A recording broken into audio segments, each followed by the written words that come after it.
绿潮席卷马来西亚，民众一看到就怕。我说的是每一次都会在路边看到的头顶一片绿的 logo Grab。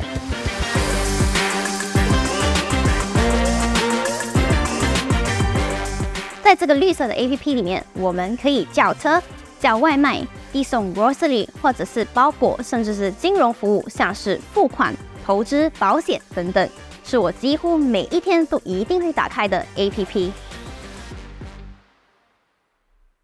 在2021年12月2日 ，Grab 在 Nasdaq 上市。Nasdaq 是一个总部位于纽约市的美国证券交易所。Grab 当时估值接近400亿美元，是东南亚公司首次在世界最大的亮相。不过说到 Grab， 在我们的记忆是不是总觉得，当年不是有 Uber 和 Grab 在马来西亚的吗？那 Uber 去哪里了？就好像一瞬间被 Thanos 弹指直接抹去，哪里都看不到他的影子。而我今天带着 Doctor Strange 的 Time Stone 来带你们还原这整件事情的经过。这个故事要开始呢，就要追溯回去，说到 Grab 的创办人。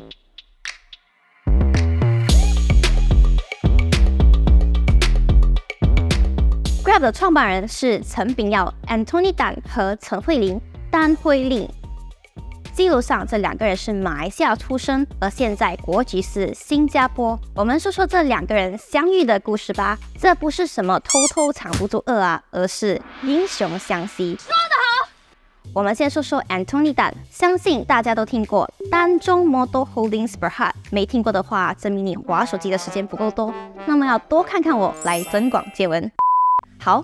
这里我们解释一下，丹中 Motor 是一家总部在马来西亚的跨国公司，他们负责汽车组装、制造、经销和销售，是 Nissan 汽车在马来西亚的特许经营权持有人。干嘛突然提起这个公司啊？该不会……对啦，就是你想的那样，这是 Anthony 他家的公司。Anthony Tan 的曾祖父曾经是一名德士司机。而他的祖父在马来西亚开办了这家公司，而他的父亲就是现在的 CEO。小小年纪的 Anthony 就已经跟着父亲一起到公司去了解公司业务的流水线了。长大之后，他就到 Harvard Business School 去读 MBA。求学期间有同学来到了马来西亚拜访，就跟他投诉到，你们马来西亚的 taxi 很不方便，很不安全呢。的确，在那个时候，马来西亚被评为世界上最差的出租车服务。这是 Anthony 一个重要的启发点。身为与汽车相关行业的家族，他觉得自己有这个使命，要改变一切。于是，回到大学上课的他，迫不及待就和自己的同班同学丹辉令讨论如何让出租车在马来西亚变得更安全。这里为了方便我们之后称他们两个人叫陈家。说到这里，你可能会讲，丹辉令的背景故事你没有讲到的。其实这里关于丹辉令的资料并不多，还看见报道说他自己比较希望有自己的隐私，所以我们这里就敬佩并且尊重着他。No problem。作为他们计划的起步，陈家有了一个做出租车 APP 的想法。并给这个 APP 写了一份商业计划书，拿着这个计划书去参加比赛，在2011年就在哈佛商学院的 New Venture Competition 新创业大赛中获得了2等奖，他们从中获得了25,000美元的奖金。陈家便拿着这笔钱和一些个人的资金，加上 Anthony Tan 妈妈的投资，在2011年7月的时候成立了 My Taxi。随后于2012年6月推出了 My Taxi 的 APP。在那个时候 ，My Taxi 这个名字是在马来西亚使用而已。后面他们发展出国的时候，他们的 brand name 叫做 Grab Taxi。当年的 Grab Taxi 主要提供电子叫车服务。由于社会对这方面的需求，他们提供了前卫的解决方式。加上投资者的支持 ，Grab Taxi 就飞快的发展。仅仅1年的时间他们就在2013年直接发展到了菲律宾、新加坡、泰国，紧接着2014年，他们就去到了越南、印尼。成功的企业家怎么会止步于此呢？陈家的脑洞大开，想到这市场除了车，我们还有摩多马。这样我们也给顾客多了一个选择。所以 Grab Taxi 推出了 Grab Bike。摩托如果去靠近的地方多方便啊，加上塞车也不用害怕。但是嘛，安全隐患就造成了大家考虑的范围。聪明的 Grab 怎么解决呢？好，那我给你们都预备头盔、人身意外保险，再来就是晚上特定时间不能使用现金等等，来降低风险。继摩托车这个概念哦，那一定也会有顾客是希望享受坐享一些相对较高端的车子。随之，他们又推出了 Grab Car Plus， 各个可能的市场都想概括。现在国内 MyTaxi， 国外 Grab Taxi， 旗下有各种 Grab， 这个那个，的确是有些混乱。于是就在2016年1月的时候，成家就重新整顿改名 ，Grab 就此诞生。随之而来是非常频密的推出各种 Grab Chat、Grab Reward、Grab Share、Grab Taxi、Grab Coach、Grab Family、Just Grab、Grab Food。好，经过我如此细心分享，大家明白这些推出的服务都是什么了吧？如果大家有什么不明白的地方，可以打开绿色 APP， 点击尝试。毕竟亲身经历的都是比较印象深刻嘛。Grab 打广告，记得找我们哦。看到这里，我会觉得这么激进的发展哦，看得我都喘不过气了。这是要多上进啊！但在这个市场若不快进，就要格外小心了。为什么这么说呢？因为当时这个市场还有一个一哥，谁呢？就是大名鼎鼎的 Uber。Uber Technologies Incorporation， 这里直接叫 Uber。Uber 和 Grab 一样是科技公司，提供电子轿车服务、送餐和自行车共享的 APP。Uber 现在大约在70个国家和10,500个城市留下了自己的轮胎印。在2013年的时候 ，Uber 开始入侵马来西亚，但是就在短短的几年里面，就发生了大家都没能预测到的事情。Grab 这个新起之秀，在2016年把 Uber 给买了过来。等下，我又震惊了。我刚才讲 Uber 好像很厉害、很稳了，这样哦，居然就被买了过来，就这么简单的吗？到底是发生了什么事情？买了什么？多少钱？要解释这个缘由呢，为什么会就这样卖了？我们就要看看 Uber 那些年的战事了。Uber 经历的战争非常多。第一站，中国滴滴。Uber 曾经尝试要扩张到中国的领土，但是却遇见了在中国的滴滴。Uber 尝试要和滴滴交过手哦，短短的2年时间 ，Uber 就消耗了20亿呀！在2016年，双方达成了一个协议 ，Uber 把在中国国内的资产和数据都卖给了滴滴，而作为交换呢，滴滴将给 Uber 17.78% 的股份，然后双方公司的 CEO 都可以加入到对方的董事去。这场买卖 Uber 输了吗？我并不觉得。滴滴那个时候投资了其他3个类似的网约车，像是美国的 Lyft、印度的 Ola 和我们熟悉的 Grab， 所以 Uber 相等于直接就拥有了4个网约车的股。第二站，俄罗斯。这个时候 Uber 就学聪明了些，他知道在俄罗斯这个领土上已经有一个大型的网约车，名为 Yandex。于是，在2017年，直接就是找到他们一起合作，被当地政府允许后，2个公司在俄罗斯合并在一起，在俄罗斯发展。最后终极战 Uber 和 Grab 东南亚并购，这也是我们里面最大的一项买卖。在2018年3月26日 ，Uber 结束了在东南亚市场。Uber 把柬埔寨、印度尼西亚、马来西亚、缅甸、泰国、菲律宾和新加坡的业务和资产，通通都卖给了 Grab。看到这里，突然会想 ，Uber 是真的放弃了吗？我个人觉得哦，他们下了一手好棋，以退为进。为什么我会这么说呢？看看 Grab 为了快速发展与不被淘汰哦，在2013年和2014年 ，Grab 进入了菲律宾、泰国、越南和印度尼西亚，每一次都领先 Uber 好几个月。然而，他积极利用消费者促销、供应商奖励的这个措施耗尽了 Grab 筹集的8530万美元的大部分资金。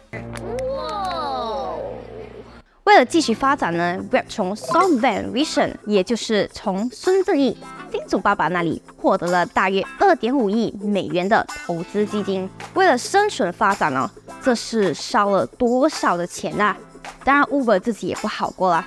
刚刚已经提到他们所打的战士所花的钱 ，Uber 若还继续跟 Grab 这个发展迅速的新起之秀抬杠这并不是什么良策。于是 Uber 便把自己在东南亚的市场卖给了 Grab， 而代价就是 Grab 把27.58% 的股份卖给了 Uber， 也让 Uber CEO 加入 Grab 董事会。在我看来这是双赢 ，Uber 保留了一定的利益，而 Grab 也如愿慢慢坐上了一哥的位置。他们的合并可以是企业里非常震撼的事，看似美好 Happily Ever After 的结局，却拉响了众多消费者和企业家的噩梦铃。为什么呢？我们来看看之后故事的走向，你就会明白为什么他们的合并会让大部分的人感到害怕了。随着投诉声纷纷响起，在2019年10月3日 ，Malaysia Competition Commission 简称 MyCC 在他们的网页发布了一个 Proposed Decision， 对3家公司做出了调查，分别是 Grab Incorporation、Grab Car Sdn Bhd 和 MyTaxi Sdn Bhd。等一下，为什么是3家公司的？是这样的，你们听一听啊。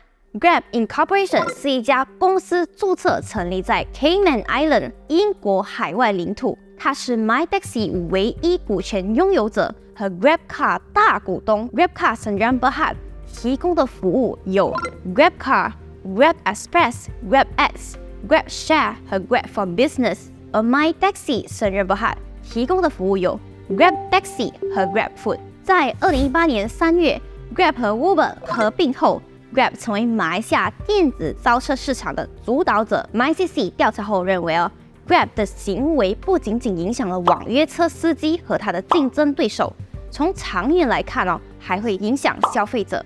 因为你们可以想象一下一个强大的企业主宰了整个市场的话，他们就会很有影响力和决定权的。MyCC 建议要对 Grab 罚款高达马币8600万，又772,943令吉，又76千。如果 Grab 未能按照他们的指示采取补救措施，就要从这个建议这天起每天罚款至15千令吉，26 million。这么突然就发表了这个数字好像钱不是钱这样。Grab 怎么可能一下子掏出这么大一笔钱？这便迎来了我们第一个法庭诉讼。在2019年12月30日，Grab 想要对 MyCC 这个决定做出对抗，他就到高庭去申请允许来做司法审查。什么是司法审查？司法审查是专门为质疑政府公共机构的决定、行为或者是不作为而采取的法院行动。在高庭上 ，MyCC 说这个只是一个草拟 proposed decision， 还不是什么最终决定。现在 Grab 申请这个司法审查，未免有点太过早了。Grab 都还没有和 MyCC 的内部上诉，而 Grab 说，第一，虽然是草拟的 proposed decision， 但已经是一项可以接受司法审查的决定。第二 ，Grab 并没有其他的补救方案，因为在竞争法里面没有规定可以上诉这个 proposed decision。和第三，草拟的 proposed decision 存在着违法行为，因此 Grab 可以申请司法审查，而不必用尽 MyCC 内部上诉程序。最后，高庭判 MyCC 胜诉，用了以下理由驳回了 Grab 的司法审查许可申请。第一，都说是草拟的 proposed decision 决定，并不是什么最终的决定。Competition Act 里面没有 law 写关于可以跟法庭上诉这个 proposed decision。这个就证明了这根本是不可以被上诉的，原因就是因为它都不是一个最终决定。第二，即使如果是判决下来Grab 有没有违反竞争法，受害方也必须通过内部上诉，用尽内部所有的补救措施，才能向竞争上诉法庭提起诉讼。Grab 直接就是打回原点了，拿着那个8600万以每天15,000增长速度的罚单，怎么办？当然就是上诉了。在2022年10月1日，上诉庭看了这个 proposed decision， 有点不对劲哦。你这个 proposed decision 是说明他们已经违反竞争法，加上还有一个每天15,000的罚款，这个内容啊有着法律后果，是能够影响 Grab 的权利、利益或者是责任的。这看起来更像是一个决定，而不是所谓的草拟。这里特别有趣的是，同样的一个事情，两个法庭却用着不同的角度，有不同的看法。因为竞争法没有可以对第36条竞争法所草拟的 proposed decision 提出上诉的条款，但上诉庭的角度是，所以竞争上诉法庭是无权处理有关这类 proposed decision 的投诉。换句话，就是除了司法审查，没有其他适当的补救措施来针对这个 proposed decision。于是上诉法庭允许了 Grab 的上诉，允许他们司法审查，并将这个案件弹回给高等法院审理司法申请。高庭审查就在这刚过去的2023年7月7日，高庭撤销马来西亚竞争委员会针对 Grab 违反竞争法而提出的8600万令吉的罚款。法庭说，这个 proposed decision 违反了公正，存在着程序不当的问题。法庭最后还判了 MyCC 支付赔偿20千给 Grab。马来西亚这里算是到一个段落了。那这个买卖啊，毕竟是整个东南亚的，难道在其他的国家 Grab 没事吗？当然不是啦。新加坡政府也是提出了他们违反竞争法，然后罚款，但是 Grab 没有上诉，直接就是乖乖服了，交出了6.4万新币，留下 Uber 自己去上诉去了。Grab 应验了强者真的从不抱怨环境这句话，竞争者很强，那又如何？强大了被打压，那又如何？来一招差一招之余，我还可以往前走几步，让你们都追不上我。回顾我们上面分享的故事哦， Grab 一直都是不停的发展，不停的融资，不停的推出各种各样的活动，各种服务，解决各种的问题，都是很紧迫的。在短短的几年内，从2016年成立公司，2017年推出 APP，2021年美国上市，就只用了6年的时间。今天的视频就到这里啦，记得订阅、按赞并打开小铃铛，分享小知识，讨论法律事。我们下次再见，拜拜。看似美好 ，Happily Ever After